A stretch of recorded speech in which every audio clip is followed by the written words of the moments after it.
Baiklah, fungsi pertama yang akan kita pelajari adalah fungsi sum. Fungsi sum adalah fungsi yang digunakan untuk menjumlahkan nilai-nilai yang terdapat pada beberapa sel dalam satu range tertentu, atau menjumlahkan nilai-nilai yang terdapat pada beberapa deret angka atau deret sel. Bentuk penulisan fungsi sum adalah beberapa bentuk, ada 4 ya. Ada 4 bentuk penulisan fungsi sum. Yang pertama mungkin akan saya langsung berikan contoh.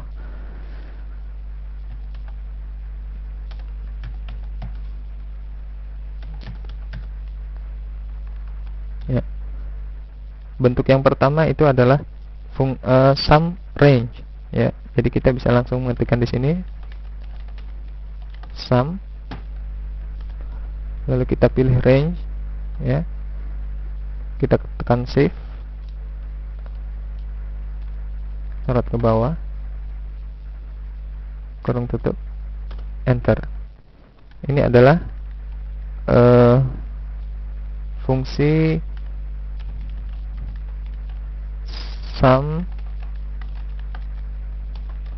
range.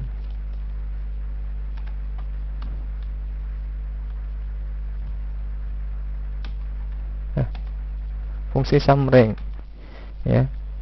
Yang kedua adalah sum dengan menjumlahkan angka-angka yang terdapat pada sel source ini. Sum kita tulis di sini 3, terus 2, 4, 1,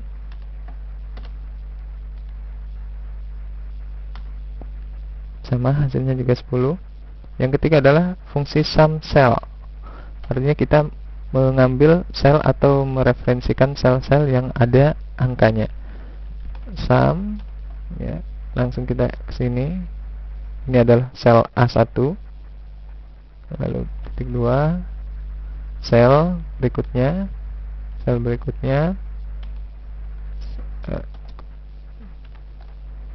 ya. Yang terakhir adalah fungsi range angka nomor sel name ya. Nama daripada sel tersebut. Misalnya kalau angka 3 ini adalah, lihat di sini nama selnya adalah A1, lalu di sini A2, A3, A4.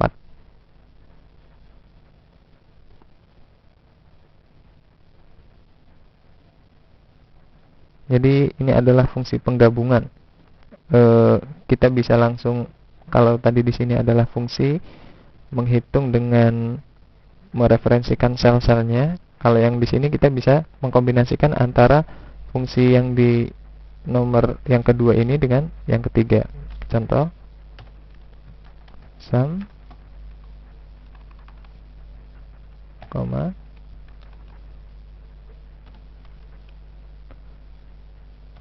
langsung kita tulis yang ini 4 misalnya,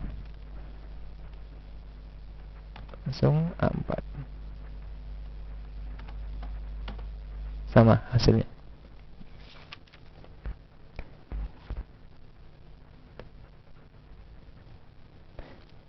Jika sumber data Anda berada pada lain sheet atau berbeda dengan sheet penulisan fungsi, maka fungsi akan menuliskan identitas sheet data di depan sel atau fungsi di depan sel atau range fungsi. Penulisan fungsi tersebut sedemikian karena ketika kita menuliskan rumus fungsi, kemudian kursor kita arahkan ke sel atau range data yang berada pada sheet lain, maka dengan sendirinya rumus akan menambahkan identitas sheet dari sel atau range di mana data tersebut berada. Seperti sheet sheet 1A menunjukkan sheet 1 kolom 1 ya. Kita akan coba menjumlahkan fungsi penjumlahan tapi dari sheet yang berbeda. Oke, kita langsung klik di sini sum. Untuk mereferensikannya kita langsung klik sheet sumber yang akan kita jumlahkan, misalnya ini ya. Kita bisa melihat fungsi yang ditulis di sini, sum sheet 1 A1 hingga A4. kurung tutup, enter. Ya. Jadi angka 10 ini didapat dengan dari penjumlahan angka-angka yang ada di sel A1 hingga A4 tapi berada pada sheet 1. Anda lihat di sini pemisahan antara sheet dan sel dipisahkan dengan tanda seru. Jadi Anda bisa dengan manual menuliskan ini atau dengan cara seperti tadi, mereferensikan dengan masuk ke sheet yang bersangkutan.